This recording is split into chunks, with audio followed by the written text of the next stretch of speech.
All right, Gene, let me know if you can see my screen. I can. Okay, fantastic. And I believe I started the recording. Yes, I did. Okay, so welcome on, everybody. Thank you so much for joining us here on a Saturday morning. I know that it is not always convenient, but certainly appreciate everybody being on.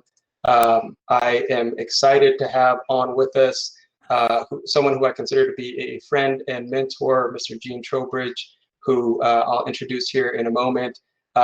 What we have for you today is our monthly webinar put on by our company called Redeem Investments. We've called it MAGS, which is Monthly Accountability Group Session. It's a little bit lengthy, that's why we use the acronym. I may look to change that naming convention in the new year, but really it's a way for us to share some of the successes, some of the things that we've learned, some of the shortcomings that we've had with our audience and folks who are interested in learning how to do what it is that we're doing. And so very excited to have all you join us today. A little bit about our company, Redeem Investments. We focus on commercial real estate primarily, that's why it's bolded there. We do offer something called concierge services, which is basically a way for us to provide different ancillary services to the tenants in our communities, such as energy services, telecom, etc., so that those services that they would otherwise procure, we can offer that to them as well. We have the Redeem Team Mastermind, which really this monthly webinar is a part of the mastermind, and one of the things that we do in addition to meetups and events and other things is to do this monthly webinar so that we can again share learnings, share resources such as Mr. Gene Trowbridge today and all the wisdom that he has as it relates to real estate syndication that I think you guys will benefit from.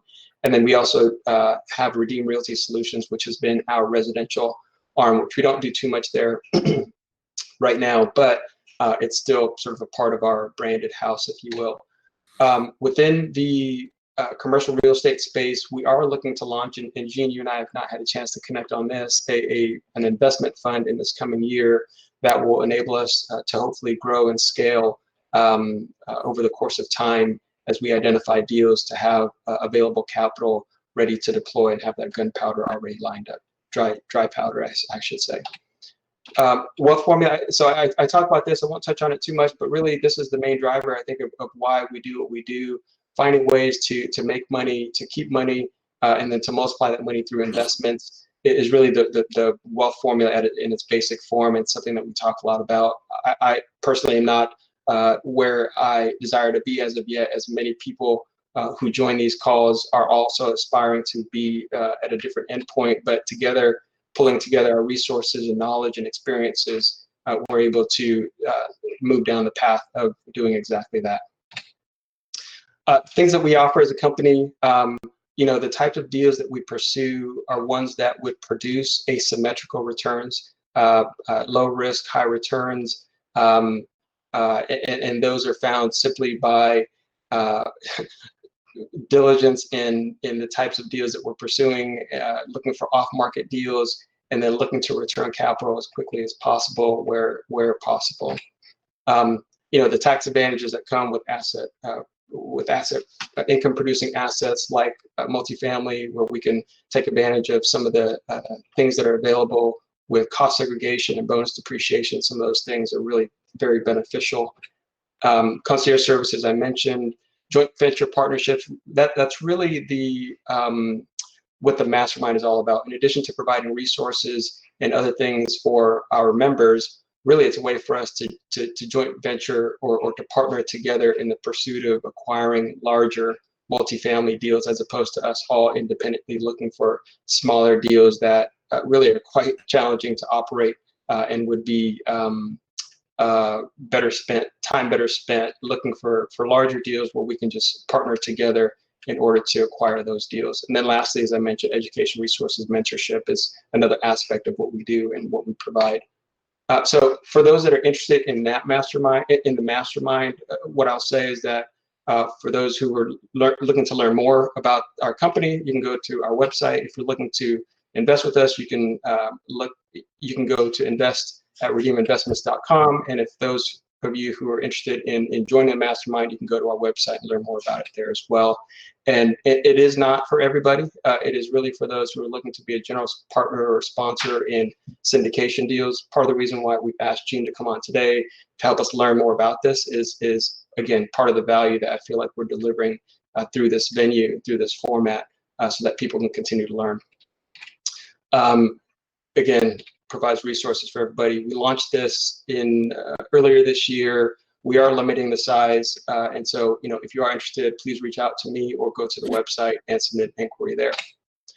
And then I will plug some upcoming events. Our next meetup is taking place in the fourth quarter. I'm sorry, in next week actually. That will be in Arlington. We'll do a tour of our recently renovated property. We'll meet at Texas Live, and I'll do a presentation for everybody on real estate investing, investing in apartment buildings, and then we'll have dinner and a watch party on this 100-foot screen, which is really amazing. If you've never been to Texas Live there in Arlington, it's pretty amazing. It's a great venue, and so it'll be a fun event. That's something that we do on a quarterly basis. The next webinar, my intention there is to really introduce you guys to our acquisitions team and have them be sort of our guest speakers that day, and just go through how we evaluate deals. So anybody who's interested in potentially investing in the future or just learning how we evaluate deals can do exactly that. We've not yet determined who will be joining us for our February webinar, but that is the date we intend. The next meetup will be sometime in February or March, and then we'll be looking to do our next MAGS on the 13th, and then we've begun planning our week-long semi-annual retreat that should take place in March or thereabouts, depending on what's going on in the world. So some fun events coming up. And so with that, let me now introduce our guest speaker, Mr. Gene Trowbridge, someone who I truly consider to be a friend and mentor. I first met Gene, as you can see, he's in his festive shirt as I am in my festive hat for the holidays. Also representing, because today is Army-Navy, the Army-Navy game's going on, so someone made a comment that I have an old grad shirt on, which I do, but don't look like an old grad, which is a comment, so thank you, Imani, for that, which is a nice comment. But let me introduce Gene now, and I'm going to read his bio because I don't want to butcher it, because he is somebody who I deeply honor and respect. Gene is the founding partner of Trowbridge Law Group, LP. Gene's law practice concentrates on the syndication of commercial and investment real estate through both debt and equity. Between Gene's individual syndication practice and the firm's legal practice, the partners in the firm have written offerings for more than $5 billion of money raised. The median offering size they do is $2.5 million. His practice writes offerings under Rule 506B and 506C of Regulation D, and also Regulation A, which I'm sure he'll touch on today. As a former syndicator, it's actually one of the things I love about Gene. So not only does he know how to set you up, but he has experience as a former syndicator who for 10 years raised investor capital through the broker-dealer community. He's able to communicate with his clients on both technical and the practical aspects of state and federal securities laws. And as a longtime CCIM and CCIM senior instructor, now having attained senior emeritus status, Gene won numerous awards for his teaching ability. And his book, It's a Whole New Business, is really a how-to manual on real estate syndication, which Gene, I keep close by. So I've got the book. And so with that, let me transition to Gene. Thank you so much for joining us here, and I will get your slides up for you now. Well, thank you, Christian, and good morning to all of you who are up and enjoying this Saturday morning. I know there's a lot to do this season on a Saturday, so it's great that you could take your time to be with us. It's just 8 o'clock out here on the West Coast, so I'm just finishing my first cup of coffee and happy to enjoy it with you. So we have a few slides here. It's not going to take up the whole time, and then we'll have time for for questions. Christian, I think if I just go through the slides and then we hold all the questions till the end, that'll be effective. Are you with me on that? Yeah, no, I agree, Gene. I should have said this earlier. For those of you who do have questions as Gene goes along, please drop those in the chat feature there. So that way I will be monitoring that. And then at the end, we'll ask Gene those questions. So if you don't mind doing that as Gene goes along, anything that you're prompted to ask, just drop it there and then I'll ask him at the end. Good. So even before COVID, our firm was really a virtual law firm, working as all of our members working virtually. I'm the oldest guy over here, and then my law partner Jonathan. Jonathan is in Northern California. He's a 5-year attorney with me out of UCLA Law School. He's up in Northern California. Dave Utley is our operations manager. He's down in an area around San Diego called Temecula, which, if you're familiar with Southern California, is the wine country. And then Emily Trowbridge is our millennial, and Emily does our social media. She's in Los Angeles. Carrie Dunn is in Nashville. She's our meeting and event planner, and I've been with Carrie for years and years and years. And then Tim Ivey is another millennial who's down in the Murrieta, Temecula area. So that's our law firm, and it's exciting to be working with these people. And who changes the slide here? Just let me know when you're ready, Gene. I'll do it. Ready. Okay, so here's a little bit about me. Although Christian's already read my bio, the only thing I want to really highlight is second point from the bottom. After having been a real estate broker and syndicator, at 45, I decided I wanted to do something else for the last 15 years of my career, because I fully intended to retire at 60. So I went to law school at 45 and got out of law school and passed the bar. And that was 27 years ago, Christian. So my plan of retiring at 60 didn't exactly work. So, but I love what I'm doing, and I love mentoring people. And so I probably am one of those people who you'll say, well, Gene is never going to retire. And that actually, when I do Twitter, which I don't do very often, my hashtag is #not retiring. So don't forget to mention. I think that's a function of you having way too much energy. So don't forget to mention how you're basically an ultra marathon runner. Well, no, I'm a half marathon runner, but I've run a lot of them. The issue, what Christian's talking about is at 60, I ran my first half marathon with no training. I showed up in Hawaii on Friday, and Sunday I ran my first half marathon. No running, no training, but I wanted the t-shirt. The only way I was going to get the t-shirt is run the race. And I've now run 37 half marathons. And I don't know how this works, but I've run 37 half marathons in 12 years and gained 25 pounds. So, and it's not all muscle, I'll tell you that. It must be the carbo loading between races, huh? Must be. Okay, next slide.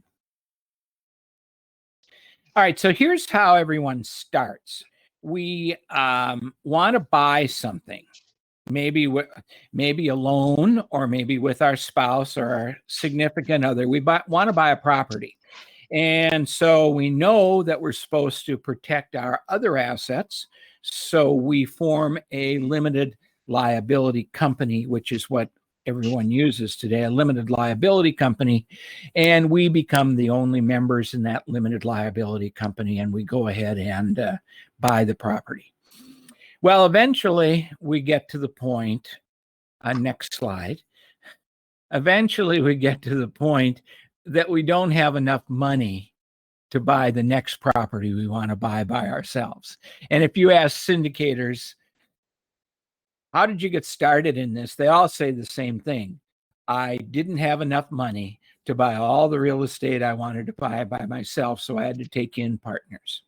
So that's what happens. If there's going to be more than one investor, then we have multiple members. They purchase interest in the investment LLC, and the LLC owns the property. And that takes us to two words that are important. One word is, well, go back. Oh, Go back. One word is syndication. And let's cover that right now. What is a syndication? A syndication, by definition, is just when there are two or more entities or people combining for some business purpose. We're not talking about whether it's a partnership, an LLC, that's all IRS stuff. We're just saying, Kristen and I are going to do something together. We're going to contribute money. We're going to contribute expertise, and it has a business purpose to it. We see a lot of syndications. I don't know if anyone remembers the days we used to go to the movies. we used to go to the movies, and at the beginning of the movies, there were all these logos and symbols of all these companies. Right. And what did they do? They all brought their expertise and their money and made a movie. Okay. You could actually say flying on an airplane is a syndication. If you don't own an airplane and you're not a pilot, you have to pool your money to buy a ticket to fly with someone else. In my case, old age health insurance, not something I could afford by myself. I put my money in the pool, and a lot of other people put their money in the pool, and we take care of the issues. So that's a syndication. And Christian, I get all sorts of what I call homework calls from people who say, Gene, I want to do a deal with 5 or 10 people. I know all of them, and I just don't want to make it a syndication. Mm-hmm. Bad question. Bad question. Only because of the definition of syndication. It is a syndication. 2 people makes it a syndication. What they're really saying is, I don't want it to be a security. Sure. Because they've heard that the securities rules make it a little more complicated. And when I do my training, I always ask people, how are you involved in group investing? And I always get someone say, well, I've never done a syndication, but I've got 6 partnerships with friends and family. Okay, well, that's a mistake. You have done syndication, and it looks like you've invested with other people. But that's okay. What's not okay is if you don't know when you're going into the securities world. Mm-hmm. That's trouble, right, Christian? Yeah, you got to know if your syndication takes you into what I call in my book, it's a whole new business, because we're leaving the world of real estate, which is what most of us this morning are talking about. We're really leaving the world of real estate, and we're talking about how do we get money from multiple investors. The securities rules are all about raising money, not investing in real estate. There's millions of things that are syndications that are out there that aren't real estate. Every firm on the New York Stock Exchange is a syndication, plus a lot of things that you see individually are syndications. And one of the things we want to cover today and make clear is, when does your syndication take you into the securities world? Now we can change the slide. There you go. And so I made this slide because here's a common question. What is crowdfunding, and how is it different than a syndication? It isn't. Crowdfunding is a word that's crept into our vocabulary since the Jobs Act of 2013. And in the Jobs Act of 2013, they created something called the Title IV. And Title IV is called Regulation Crowdfunding. And what that is a method to raise money from people, which is all what the securities laws are all about, to raise small amounts of money from people who want to share in the profits of a business. But it has its own separate rules. And regulation crowdfunding's rules are you can't raise more than $1 million, and you have to raise it all online, and you have to use something called a funding portal, which is really an arm of a broker-dealer community. So we don't see very much of that crowdfunding activity in my business because for the most part, we can raise our own $1 million. We don't need the funding portal. Funding portals don't like real estate, and you can only raise $1 million. So we don't really do that. But the word crowdfunding has crept into everyone's vocabulary. If you went to Google and you Googled crowdfunding, you'd come up with some of the donative crowdfunding, GoFundMe, places like that where you just contribute your money. That's crowdfunding, but it's not a security because you're not practicing, you're not getting involved in profit. But with the Jobs Act, regulation crowdfunding will let you get involved in profit, but still the word is there are crowdfunding platforms, there are crowdfunding portals. Everyone loves the word crowdfunding, but all it is just another way of saying we're going out to multiple people to raise money for our investments. And all I've said before is if you don't have enough money to do your own real estate, then you're going to have to pool money. It's really more than that. What if you really don't want to own your own real estate? You don't have the time, maybe you don't have the expertise, and you don't have the money to buy your own real estate. Why wouldn't you want to pool your money with other people and then hire professional management to get the job done? That's really the world of syndication. Next slide.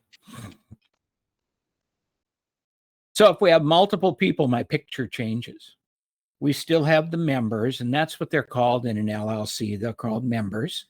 Members investing in the investment LLC, which is going to own a property. Investment LLC takes the title to the property. The members buy interests in the LLC, not stock, but just interests. And someone's got to run it because we're going to be having multiple investors. You know, in our deals, maybe I would say the median is 20 to 25 investors in every deal. Well, someone has to run that. And so we have a manager. And that's another LLC. And inside the manager LLC are the people like Christian who are going to, you know, do the acquisition research, handle the acquisition of the property, handle the management of the property, handle the communications with all the investors. They're going to do everything. And they're the manager. That's their technical term, the manager of the LLC. So we have this picture now of investors investing their money in a common enterprise. And in this picture, it's an LLC. And they're doing it because of a profit motive. But the results of the investment are going to be dependent on the activities of the manager. And that's really the definition of a security. So it's clearly a syndication because we're putting multiple members in the LLC. But because the multiple members are passive and the manager is active making all the decisions, we end up in the world of securities. Next slide.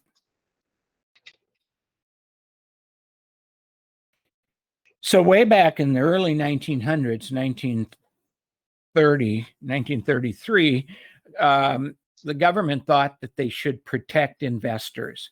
We'd just come out of the Great Depression, or we're coming out of it in the stock market crash, and the government said, we need to do something to protect the investors. So they passed two securities laws. The first securities law was designed to protect the public against fraudulent investments. So it really deals with the paper. What are we giving investors? What are they investing in? What is the asset? What are the documents? And in order to kind of summarize what that law was, it's really to force the syndicator, the sponsor, to provide full disclosure. Now, you've all heard of a private placement memorandum, offering documents, a PPM. That's a result of the 33 Act. The 33 Act says, you have a requirement as a syndicator selling securities to give your investors all the material facts ahead of time so they can make an informed decision before they invest. Okay, so that's really what the law is. And then the second law, which came out a year later, says, maybe we should have some regulation covering the people who sell securities. And that has evolved into licensing. You've all heard of stockbrokers and registered representatives. All those people have licenses.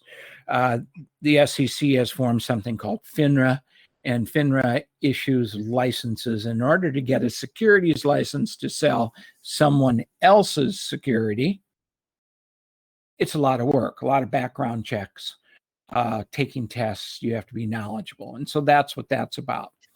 So I'm going to answer one question that'll come up later, but I'm going to answer it right now.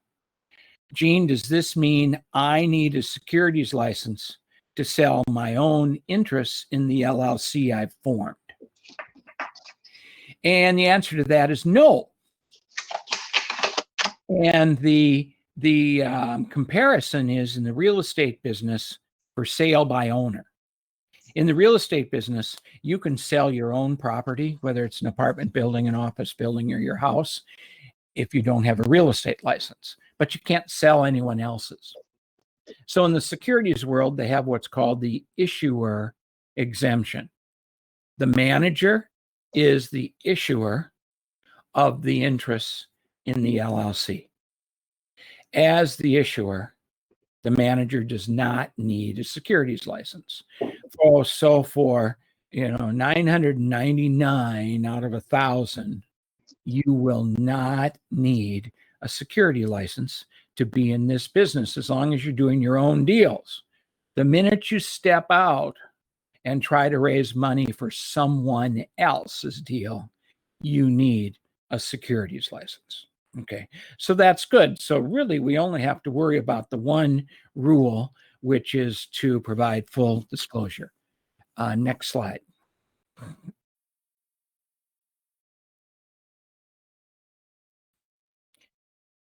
In the definition of security, which is a great big paragraph long definition, it starts with a note, a stock, a bond. In the middle is something that's it was a catch-all provision. They called it an investment contract. Those are the words. No one knew what an investment contract was until the mid-40s, where there was a court case that went all the way to the Supreme Court. And the issue really was some company was selling people pieces of ground inside their agricultural farm on land contracts. And they told the people, you buy the dirt, we'll take care of the citrus, we'll grow the trees, we'll package the stuff, we'll sell it, we'll share the profits with you, and then you can use some of those profits to pay for the land. Okay, great. So the company went bankrupt, and the last asset they had was all these land purchase contracts. So they started to foreclose because the people didn't have the revenue to make the payments. So they stopped making payments. And somewhere along the line, some attorney said, well, no one really bought that dirt. No one cared about the dirt. They bought into this agreement with the Howie Agricultural Company to do all this work and share the profits with them. And in order for anything to get to the Supreme Court, it has to be decided different ways all the way up. And it got to the Supreme Court, and the Supreme Court said, this is what we're looking for. We're looking for a case where we can define what an investment contract is. And I've already given you the information when I showed you that picture. It's an investment of money in a common enterprise with an expectation of profit solely through the efforts of the promoter. So our members invest in the LLC. They do it because they think there's going to be a profit, but everything is run by the manager. That's a security. So why wasn't the first slide a security? The first picture I showed you was just the members investing in the LLC. There was no manager box. Well, in that case, the members made all the decisions. They were active, they weren't passive. And there was no manager, so it failed on the fourth prong, if you would. It certainly would have been an investment of money in a common enterprise and for a profit, but they were making their own decisions. Now, that's okay if it's one or two people, but how do you do that with 20 people? So that really doesn't work. So that takes us into the securities world. Next slide.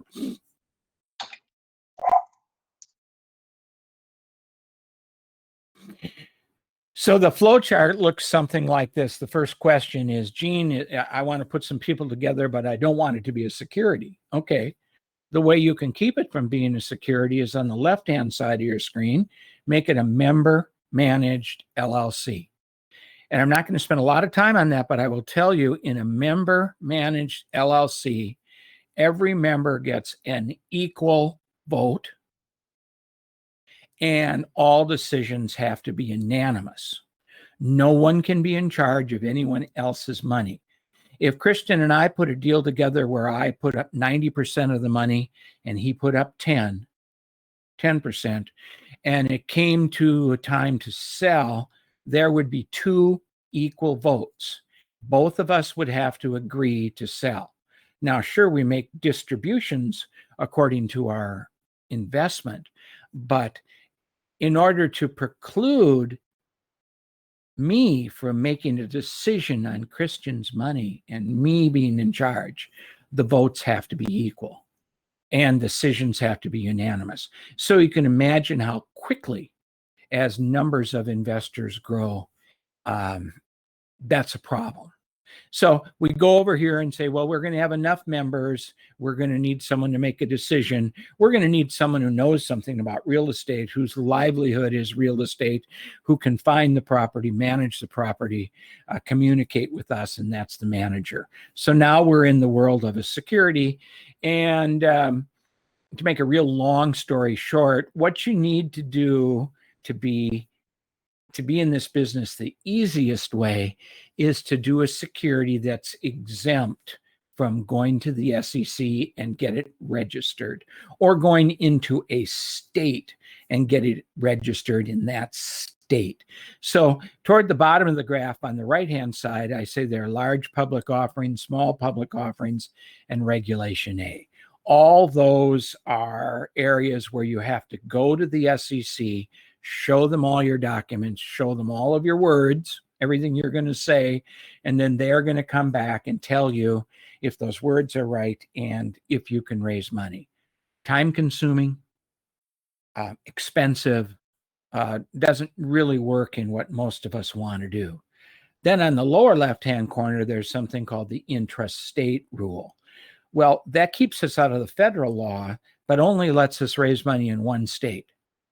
All the investors, the property, and the sponsor all have to be in the same state. You can't cross state lines.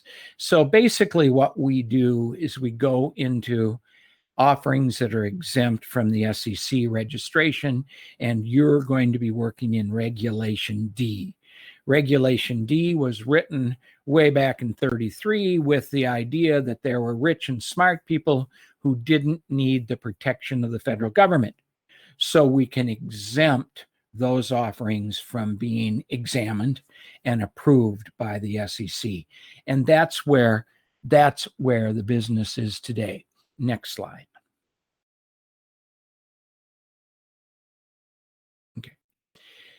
So let me give you a little bit of background. The SEC gathers information only about every Regulation D offering.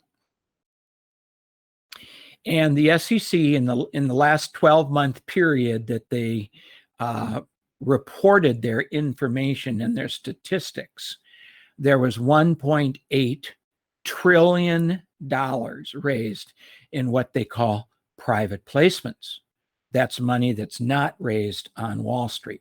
In fact, that's more money than was raised on Wall Street in that same 12-month period of time. And 99% of the private placement money, we're talking 99% of 1.8 trillion, was raised in Regulation D, Rule 506.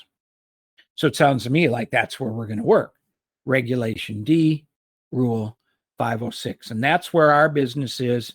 That's where all the offerings you will see. If someone comes up to you and they hand you a PPM, you're going to find that it's a 506B or a 506C. That's what it is.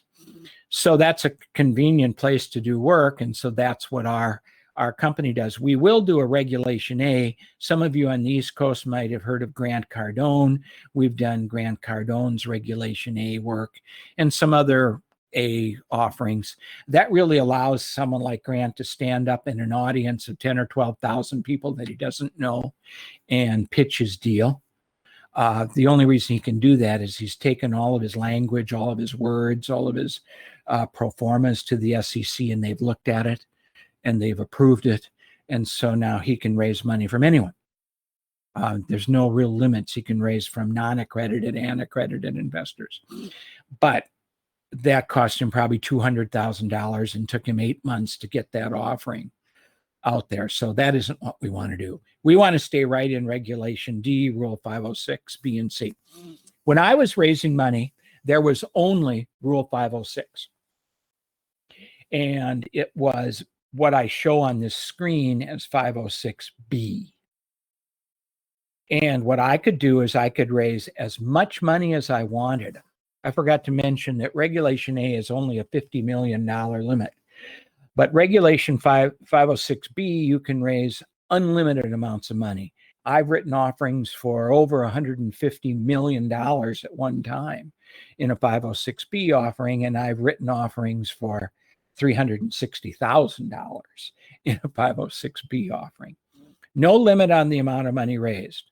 And as it was designed, rich and smart people who are accredited can invest, and you can take as many of those investors as you want. They have to fend for themselves. They have to read the documents. They have to make their own decisions. But you're required to give them a document. You're required to do disclosure. Because you're supposed to know everyone in a 506B, because you'll notice on the bottom line, it says there's no advertising or solicitation. So everyone who comes into that offering is someone with whom you have a pre-existing relation. You know them before you start your offering. They can self-certify. They can just check a box if they're accredited, and you should know them well enough to know if they're telling the truth. In addition to the unlimited accredited investors, in an effort to help promote capital formation, we open 506 up to 35 sophisticated investors. No bright line definition. They, or with their advisors, are smart enough to read the documents on this type of an offering and make a decision. Do they understand it? Is it suitable for them? Okay, so sophistication might really depend upon what the offering is. If you were going to do a real estate, that's one level of sophistication. If you were going to invent the newest type of solar panels, that might be something different. But 35 sophisticated investors, which is what many of your investors are going to be in your early deals. And we have to follow disclosure. We have to put together a private placement memorandum. No advertising, no solicitation. Without going too far in depth in that, it's just that you have to have a pre-existing relationship with all your investors. Pre-existing to what? Pre-existing to when you sign the contract with the attorney to draft your private placement memorandum. At that time, your database kind of freezes, and the people who are in your database up to that time can invest with you in this deal. People who come to your database after that have to wait till the next deal. Well, that was fine for me, so I could go out and I could find as many accredited investors as I could find, and I could get them to invest with me. And all the accredited investors out there who could find me could invest with me. But the problem was I couldn't advertise.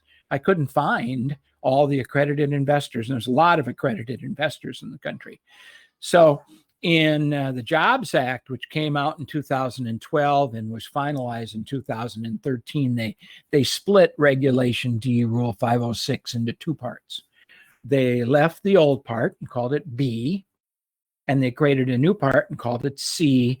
And really the changes in C is now Gene could go out and advertise and find all the accredited investors there are. And there's probably, I think the last figure I saw, 16 million households that are accredited. So I could go out and find all of them.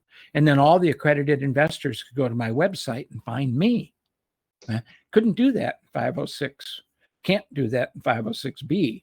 So that's pretty exciting. And that's where the word crowdfunding comes in. So in the Jobs Act, they authorize regulation crowdfunding, which is fine. We talked about that, $1 million. But they brought that word. And so now everyone says who's advertising, oh, I'm crowdfunding. Well, you're really not. You're syndicating, but you are advertising. So 506C is unlimited accredited investors. You can advertise. You can't have any sophisticated investors. But because you don't know everyone, you have to take some steps. You have to do some verification with the investor that they actually are accredited. No longer is it okay to just self-certify. Just check the box because I don't know who the investor is. So we have to do something. Well, that's fine, but I'm going to tell you that most of the money, the vast majority of the money, of the 99% of the 1.8 trillion that's raised in Rule 506 is raised in 506B. Most syndicators by now have all the investors they need. Not everyone wants to advertise and take investors in. I mean, if you don't have a track record, don't bring a 506C offering to the table because no one's going to invest with you because you haven't proven that you can do what you say you're going to do. Next slide, Christian.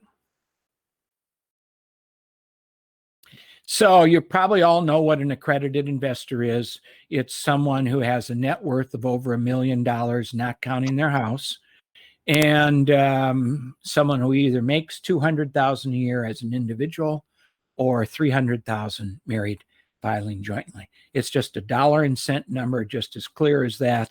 Next slide. But as of this week, December 8th, a couple things were added to the definition of accredited investor. First of all, stockbrokers, people who are trained and licensed in selling securities, are now accredited because of their knowledge, not because of their net worth. Spousal equivalency has come into the language. There are a lot of households out there where people are not married. And if it's a household, and so a little complicated definition, but if it's truly a household, they can combine their income and combine their net worth to meet the 1 million or the $300,000 limit. That's cool. Family offices, a family office or a family partnership may have many, many members, many generations of members. And how are we going to know who's accredited and who isn't? Well, they just came along and said, if the family office has assets of $5 million or more, it as an entity is an accredited, and we don't have to worry about the individuals. And then the last one they changed, if you're a knowledgeable employee of a syndicator, and that once again has some definition to it, but you're not accredited, now you are. If you're a knowledgeable employee, you know all about the offering. You should be able to invest in an offering put out by the company for which you work if you're the right type of employee. So that kind of changes things, and that expands who accredited investors are starting, I think it was Tuesday. Well, next slide. It's hot off the press. Hot off the press. And so here's the slide of all the investor statistics. And I already said, I think there's 16 million households that are accredited. Amazing. Next slide. So there's 4 questions a passive investor should ask. You remember that we have a group of investors investing in a common enterprise and the manager's running it. So before you invest, maybe here's some questions you should ask. And if you're going to be a syndicator, you might listen to this because maybe you're going to get these questions asked of you and you better have a good answer. First question, Christian, I like your deal. I see that your minimum investment is $50,000. I've read all about it. I'm ready to invest. But Christian, tell me, what happens if I give you my money and something happens to you? Number 1 question. Yeah, good question. I will not write an offering for Christian if he came to me and said, Gene, I'm going to be the individual managing member. I don't care if he says I'm going to file an LLC and I'm going to be the sole member of the LLC. He's still an individual, and it's amazing how many things can happen. And I'm not just talking about dying, but how many things can happen to an individual manager that causes trouble for the investors. So we always suggest that our manager LLC has more than one person. Number 2, has the sponsor done this before? Well, this is track record, So I asked Christian, have you done it before? And he says, hell yes, once. Okay, well, that's fine. So somewhere along the line, I think it's important to get your first deal done. Okay. Number 3, will the sponsor have skin in the game? It used to be that the only thing we talked about when we were talking about having skin in the game is the sponsor going to invest cash right alongside of the other members? That's still important, and you might want to look at that. But today, we have the sponsor signing on the mortgages. So that in itself, I believe, is skin in the game. Whether it's recourse or non-recourse, it doesn't make any difference. You're signing on the mortgage. That has some value to the rest of the people because they don't have to sign. So I think that's skin in the game. And then the last question from the investor's standpoint, from my standpoint to Christian is, hey, Christian, what's going to happen if something happens to me in the next 5, 6, 7 years and I need my money? And Christian's going to say, well, our operating agreement is fully drafted, professionally drafted, and we have 2 provisions in the operating agreement for liquidity. One, if it's just voluntary, you just want the liquidity. And number 1, if it's through an act of law. You died, you're getting sued, you're going to coma or something like that. We have all that. So you'd want to find that in the operating agreement. Next slide.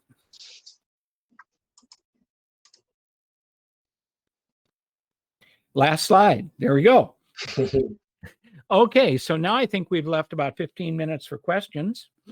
Yeah, no, great timing. Thanks for the content, Gene. I hope folks were taking notes. I mean, I certainly was, and there were some things that you mentioned that I feel like every time I talk with you, I learn something new, and so I jotted down some notes as well of some things that I wasn't aware of or didn't fully understand. So thank you for that. Let me see if there are any questions right now from the audience.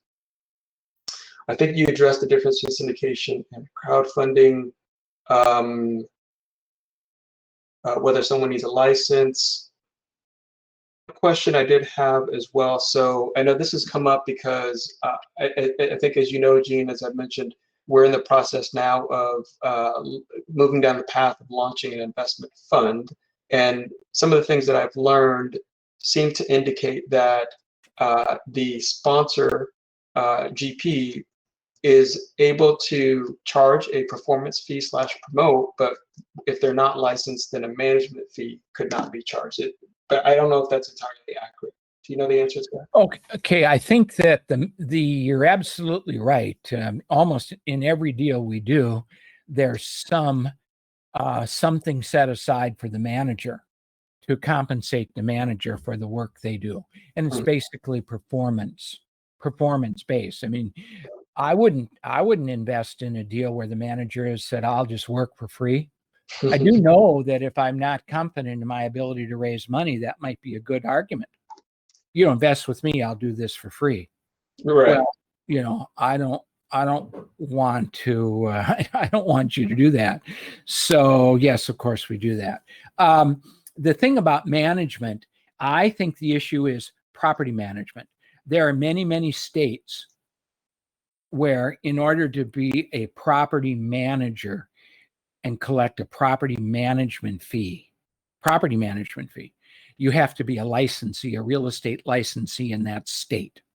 So there's one thing. Can you collect a management fee for running the company? Mhm. And one of the responsibilities then would be to manage the property manager, who's independent, and then write the reports and meet with the CPA and do all that. Sure, you can take an asset management fee, which is generally what it's called. But I do think the property management fee, you have to be careful in what you call the fee, if that's what you want to do. But, you know, if the property is in a different state than where you live, I wouldn't even bother about researching. I'd hire a local property manager. Right. If the property is in your neighborhood, well, then you should know what the rules are, and maybe you can manage it yourself. I think one thing that you've taught on before is sort of the difference between a special purpose entity versus like a blind pool. Can you touch on that? Sure. Here's the story. Your syndication, your investment LLC would like to buy 2 properties. Mm-hmm. Okay. And we might call that a semi-specific offering, where we know one property and we're going to raise $1 million that'll let us buy the first property. But now we're going to continue to raise another $1 million, and we don't know where it is, but we're going to buy a second property. Well, once we go to buy those properties and go to the lender, the lender only wants to make a loan on one property. And you don't want both of your properties on the same loan, because you lose your ability for liquidity and refinancing, and you want a separate loan on each property. Well, that's what a single purpose entity is. It's an entity that only does one thing. It buys this property. And in our world, Investment LLC will be the sole member of the property on Elm Street. It will be the sole member of the property on Fifth Avenue. Okay. So Investment LLC owns 2 single purpose entities that own 2 properties, 2 mortgages, and each is a single purpose entity. And that's pretty much required by the lender. And I think it's pretty important, even if you're going to buy properties free and clear, let's have single purpose entities, because if something happens on one property, and as far as asset protection, we only want the lawsuit on that property, not everything that Investment LLC owns. Right. Yeah, no, that's a good point. I think the other aspect of it might be, I believe you all will create investment documents and offerings for a blind pool, but Sure. each property that's acquired still needs to have its own individual LLC. But can you talk real quick about how what a blind pool is exactly, and you know, why someone would want to create that? Well, a blind pool is an acquisition strategy. That's really what it is. It gives the manager the ability to go to investors and raise money into Investment LLC without having that specific property. I use the example of a semi-specific offering where we knew of one property, but we didn't know of the second one. Well, in a blind pool, we don't know of the first property. Okay. We don't know of any properties. So the investor is going to invest based on our good looks, our Santa Claus hat, our old grad shirt, and our track record. Sure. And that's what they invest in. And so you kind of have to have a great relationship with enough investors to get you going, and some sort of a track record to be successful. And then you raise some money, and now you're out there in the world, in the acquisition world, just like, well, you are a cash buyer. Just like all the other cash buyers, you can compete with the 1031 exchanges. You can compete with anyone who has the equity already that they need, as opposed to going to the seller and say, well, you know, in the next 60 days, I'll raise the $1 million. Well, some markets and some product types, the seller's not going to stand still for that.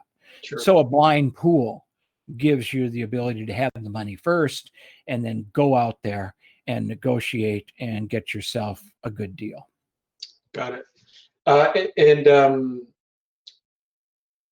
one of the things that I think most people should ask, if they don't, is, what are some of the major pitfalls to avoid as it relates to getting into this space? I think you may have touched on some a little bit earlier, especially with regards to securities and the SEC. But any other major pitfalls that you would recommend people avoiding, and just things to watch out for, Gene? Well, one of the things I think, as far as getting into the business, certainly you have to have a team. Mm-hmm. I've been doing this series of interviews called Trowbridge Talks, and they're on my with YouTube. you and Jonathan. Yeah, I've watched a couple of those. Yeah, they're on our YouTube channel, and we're asking people who are in the syndication business, and one lady who wants to be in the syndication business, and another lady who never ever wanted to be in the syndication business. One of the questions we ask is, what advice do you have for rookies? And Christian, it's always the same advice. Get a team, get a mentor. This is not something you want to do by yourself. And I certainly agree. First of all, to protect the investors, you need continuity. But secondly, there are some things that you might not be very good at. I mean, a perfect team would be a person who's a great bird dog acquisition broker, real estate professional, but wouldn't know how to write a quarterly report. Their life depended on it. And someone who's a property manager who has all the software and can do the budget and write the quarterly reports. There's a great combination. And what if you combine that with a third person who's got a Rolodex of potential investors? You've got a winning team right there. That's important. I think another thing is to give yourself enough time to do, especially your first deal. I think if your listeners started out today and say, okay, this is what I'm going to do. I'm going to get a team. I'm going to work on my database. I'm going to find a property. I'm going to do all this stuff. You probably would have a deal done by the end of May or into June. When you think about it, the escrow is probably 90 days. It's going to take you 60 days to get started. So it's going to take you 5 or 6 months. Give yourself time. And that would include time to raise the money. I think if you try to raise money from investors, okay, I'm ready to go. I have to have all the money by Thursday. That's going to scare them. I think you need, 3 to 4 weeks. All right, I'm now ready. I've told you I'm coming to you for your check. I hope you're liquid. Write your check. Okay, give yourself some time. Those would probably be my major deals. Get a team. Work on your database, get a specific property to start with, and then give yourself some time to do the offering. I guess one other thing I'm going to say is do a small offering. You've got to get your first offering completed successfully. And all I mean by that is find the property, get the paperwork, raise the money, buy the property, and send out your first quarterly report. You now have a track record. Yeah. You don't have to wait 3 years or 7 years for it to sell and tell people how much money they made.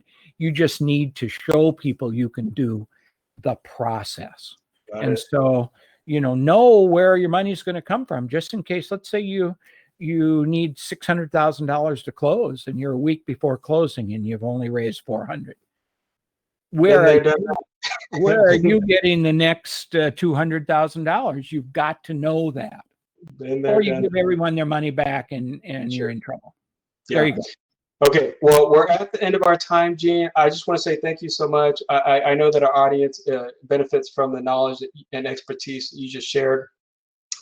These are recorded, and so we'll get this on our website, and folks will continue to watch this. But thank you for your input and your expertise. Truly, I think of you as one of our Redeem team experts, certainly. And so please watch out for me coming back to you for some upcoming deals that we have to seek some of your support and your services there. So anyone who wants to contact me, you see my email right on the slide, Gene@Trowbridge Law Group. Go right ahead.